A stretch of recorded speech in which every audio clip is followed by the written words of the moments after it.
So one of the new features that they have in MLB 14 The Show is the improved catcher position, so I wanted to try that out. And if you watch my videos from the other day, you can tell I talked a lot about this.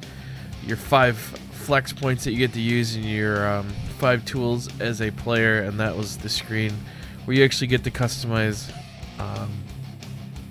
where you want your guy to be.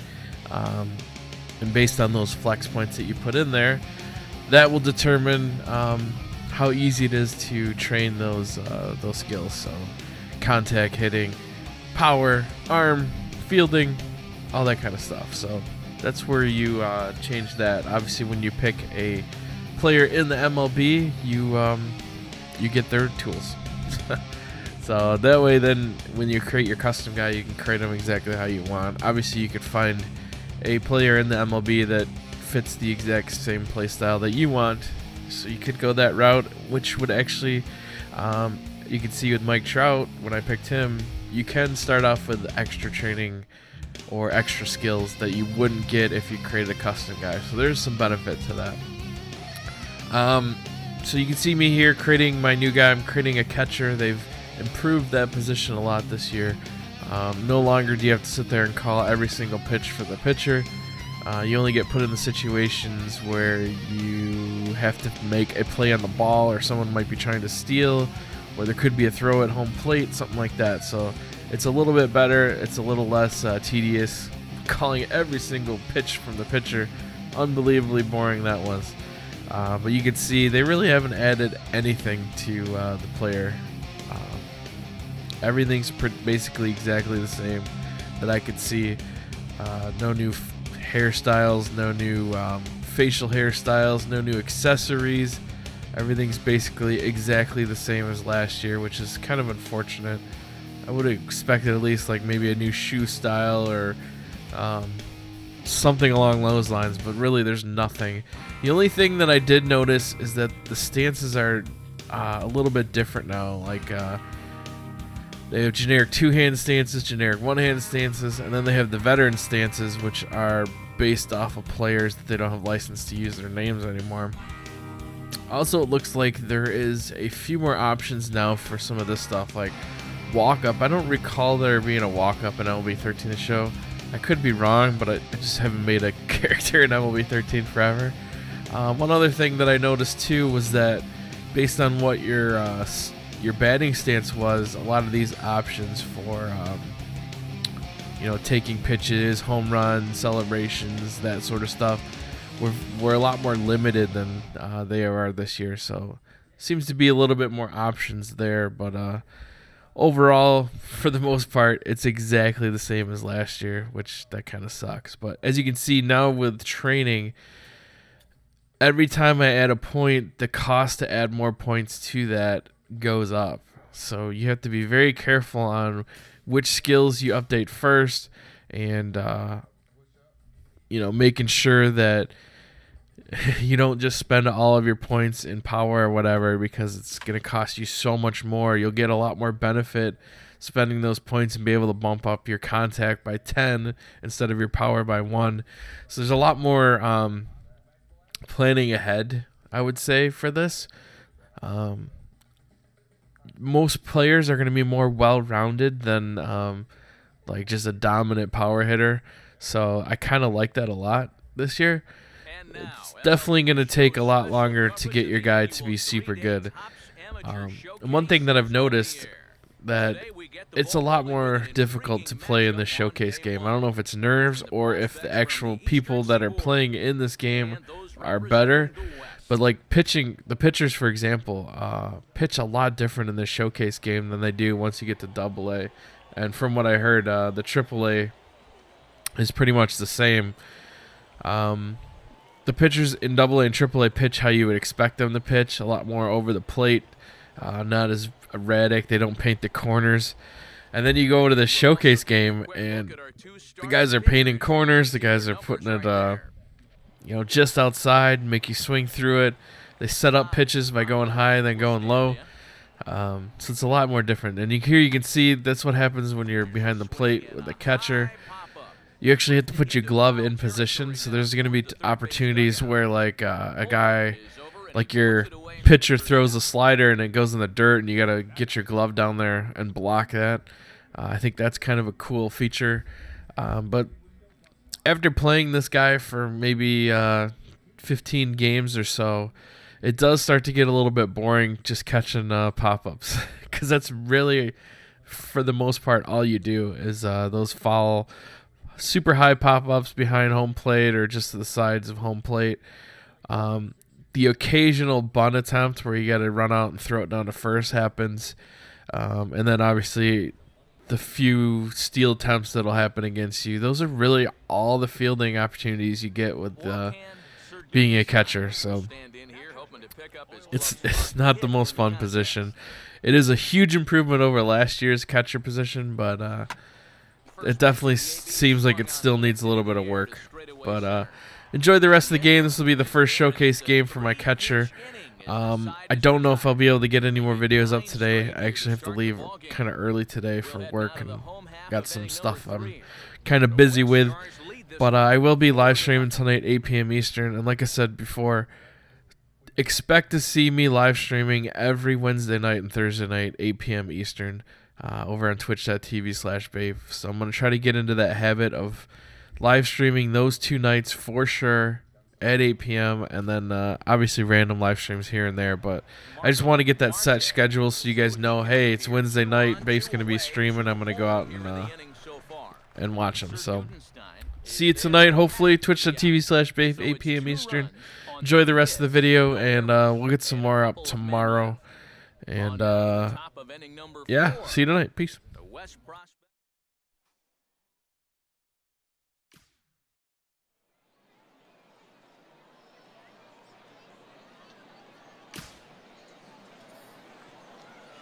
Oil can Sir Dudenstein will dig in here. He flew out his first time around. Here's the first offering. In tight here with the first pitch fastball that's 1-0.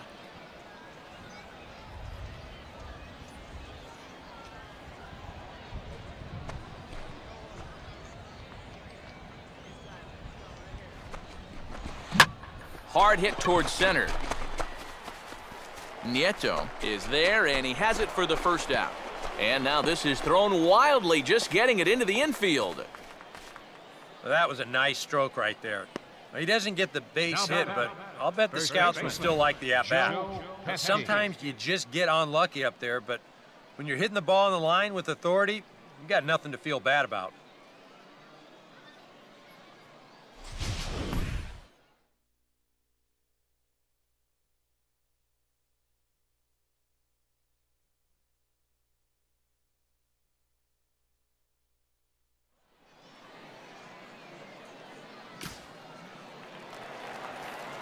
Sebastian Guerrero will stand in. A strikeout victim his first time and then a base hit last time around. Sir Dudenstein is out of the crouch and he stays with it for route number 1. Now batting.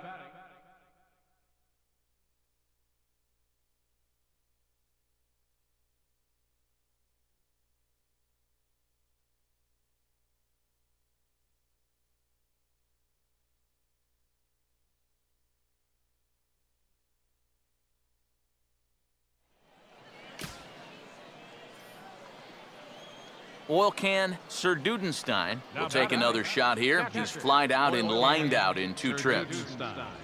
First pitch coming. Lefty against lefty here as this is taken for a ball. 1-0. I think that's consistent with how the strike zone gets called nowadays. You know, that's a strike in the rule book, but most umpires won't give you that pitch anymore. Too quick that time as that ball's grounded foul.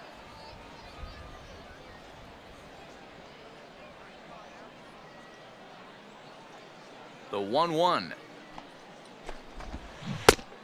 Tough to get fooled any worse than that. He's in a hole now, 1-2. Oh, that's a pearl right there.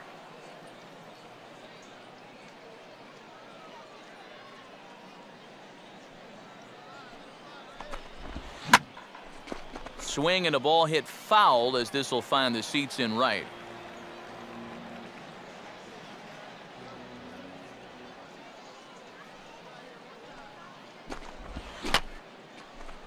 And this is fouled back and out of play.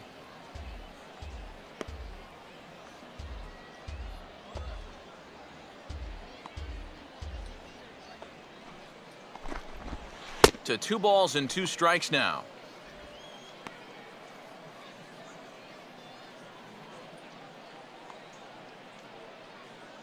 Seventh pitch of the at-bat coming up. Now the 2-2 pitch. And a swing and a miss as they caught him reaching that time, and there are 2 away. Well, he goes down there on strikes, but I don't think these scouts will hold it against him too much. He made the pitcher throw quite a few pitches, and that's something you always like to see in a young player, someone who's willing to battle and compete up there at the plate.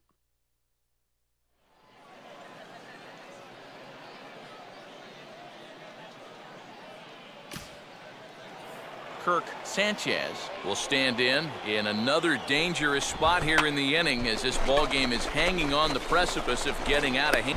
Throw to first in time, but the safety squeeze there gets him a run.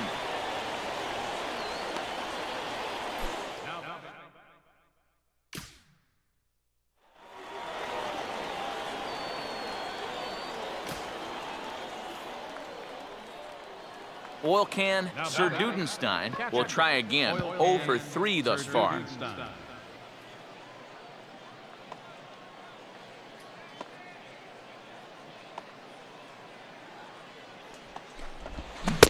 No contact on the sinker there, and he's behind 0-1.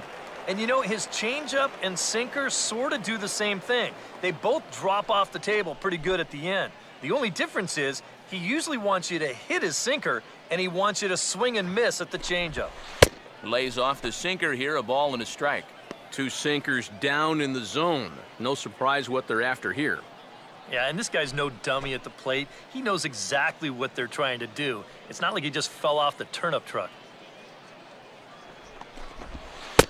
1-1 pitch and a good sinker there, but he can't find the zone. 2-1. And that's right where you want to be throwing those sinkers, but he's doing a good job at the plate of not chasing. Now a swing, and he just fouls this one away.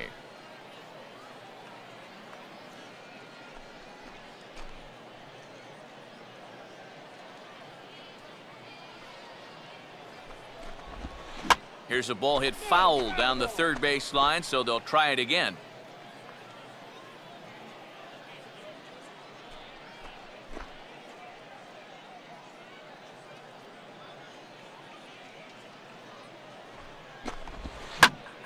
High in the air and deep down the left field line. Guerrero is going to get there to make the catch a few steps into foul territory for out number 2.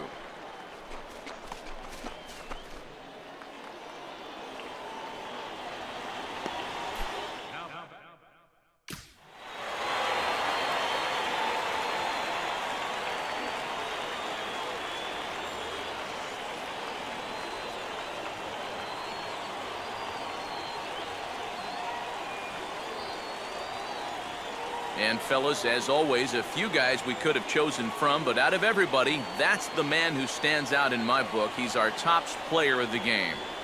Yeah, I think in the end, this really could have been anybody's award.